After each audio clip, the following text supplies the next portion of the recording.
galera, aqui quem fala é o Luquinha. Hoje eu tô trazendo mais um vídeo de Five Nights at Freddy's Song. Dessa vez é outro do Puppet. Então bora pro vídeo? O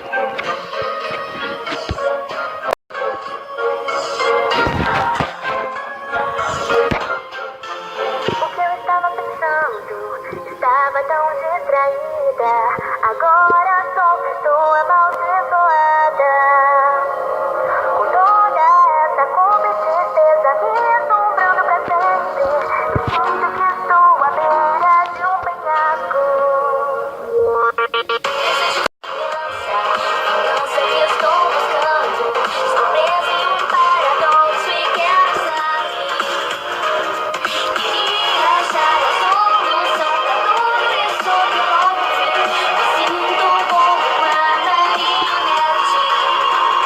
Faz tempo que eu não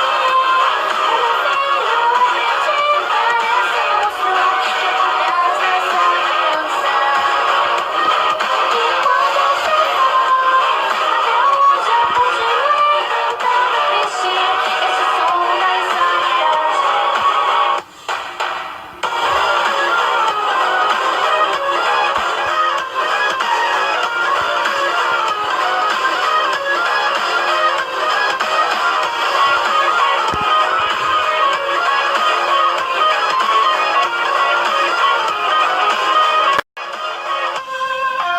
Queria ter o presente e o passado poder mudar. O futuro me ataca como um bando de cobras.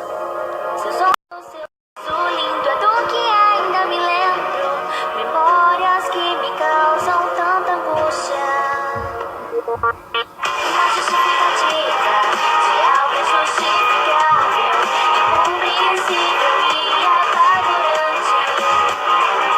Não sai da minha mente, a cada dia está mais forte. Eu não pude salvá-lo, me perdoe. Faz tempo que eu não vejo esse monstro que por trás dessa dança. Até hoje eu continuei tentando vestir esse som da insanidade.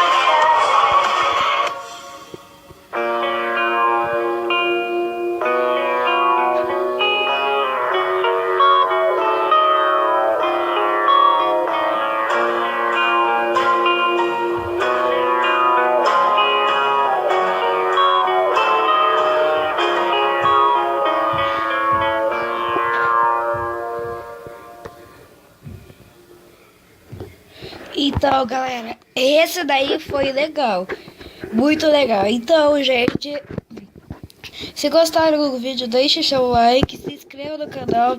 Também se inscreva no canal do Metal Gamer BR, do Regina Dog Gamer, do Kevin Gameplay PVZ e o do Dupla Super Incrível. Então galera, fui!